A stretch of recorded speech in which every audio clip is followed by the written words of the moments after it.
while the Ukrainians are waiting for the arrival of the first F-16s, we travel to Denmark, the country that not only gave us their fighter jets, but also was brave enough to host and to train the Ukrainian airmen.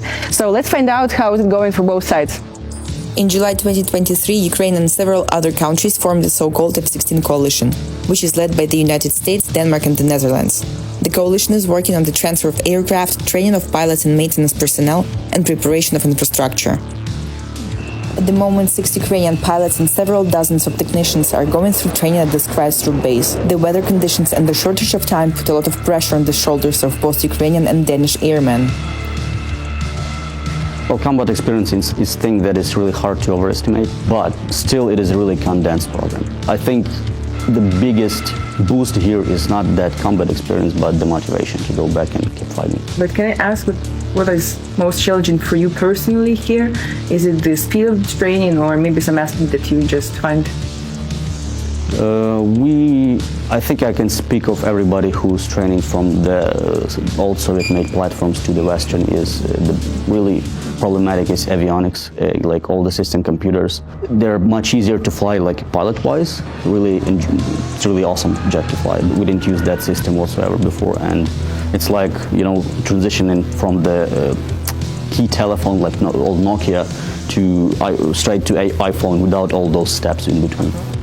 When jets are on the ground, it's the maintenance crew that is responsible, from complex avionics to changing tires. On average, it takes up to 16 hours of maintenance per flight.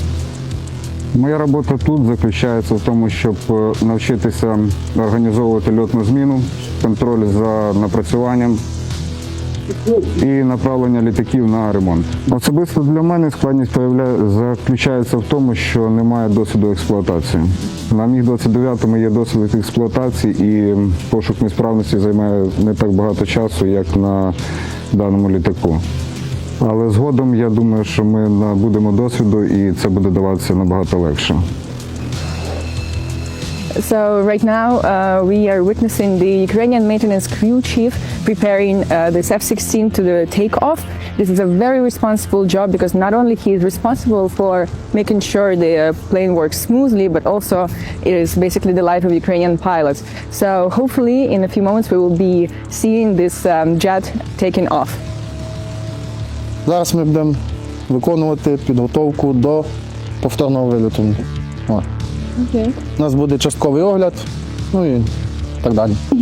Тобто це виходить так, що ти це робиш самостійно, чи тобі хтось вже показує, як це робити ось? В даний момент? Так. Ні, в даний момент я це вже роблю самостійно. На початку так. Я ходив за інструктором, інструктор мені показував, розказував, що дивитися, куди дивитися, як це робити. Ну, як би сказати, вони передавали свій досвід.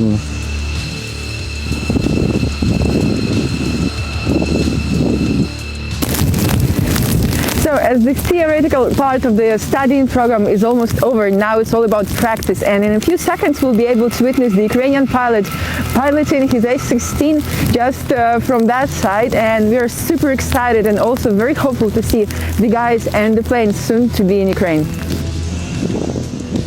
It is really super fun jet to fly. I'm not saying that MiG that I flew before is super boring, but the F-16 is definitely more agile. It feels like the jet wants you to fly it more aggressively. He wants you, hey dude, let's do this, let's do that. For Ukraine, the F-16 is crucial. This most popular jet in the world has been upgraded constantly and can compete with modern Russian jets. With the F-16, the pilot can keep enemy aviation from Ukraine's borders, minimizing the possibility of dropping glide bombs on the heads of Ukrainian civilians and soldiers. It will also cut down the dependence on spare parts, as those produced for old Soviet-made MiGs and Sus are very hard to come by. Спочатку, як ми тільки знайомилися з цією системою, вона нам здавалася незрозумілою і нереальною до інтегрування в Україні. Але зараз я розумію, що це дуже спрощує роботу, економить час, і це дійсно варто того, щоб ми просувалися вперед. Якщо ми хочемо розвиватися як країна, як структура в повітряних силах, ми повинні черпати цей досвід в різних країнах, які вже давно переступили цей етап. Although the F-16s are not the panacea, they will make Ukraine stronger, and Ukraine is grateful to the coalition for coming together to support the Eastern Front. I think we learned a lot on the cultural side. There is, even if we were both European countries, there's a big difference between our cultures, and I think both sides learned a lot from that and made good friendships. We are in this together, and we have a lot of sympathy with the Ukrainian people, and we want to do whatever we can to help. So, of course.